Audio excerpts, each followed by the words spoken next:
You know what's amazing? Sewers. Millions of people can live right next to one another and regularly poop out tons of potential pathogens. And thanks to the sewer system, all that bad stuff gets safely whisked away and dealt with. In places without sewers, those fecal pathogens stick around, making lots of people sick and killing more than 500,000 people every year. So we should definitely build sewers in places that don't already have them, right?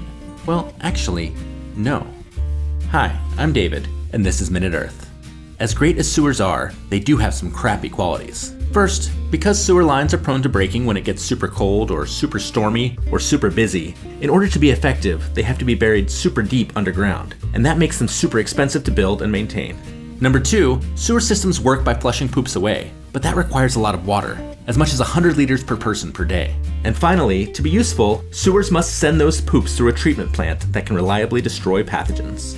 And there are a lot of places out there where these downsides, costs, water requirements, and pathogen treatment are total deal breakers. Places that don't have the money to install and maintain pricey sewers, dry and drought-prone places without enough water for flushing, and monsoony places where floods can overwhelm treatment plants, sending plumes of poop into local waterways. Most of the 2.5 billion people that don't already have access to sewers live in places like these, where sewers don't actually make sense. So is there a better option for dealing with poop in these places?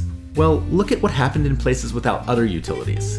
Instead of needing to build big connected power grids and big connected phone grids, we now have the capacity to give people power without power lines and phone service without phone lines. Why not sewage service without sewage lines?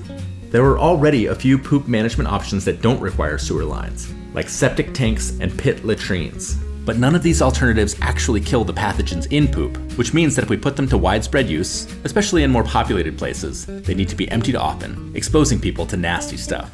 Ideally, we'd have an option that is relatively cheap, doesn't use too much water, and destroys pathogens on site.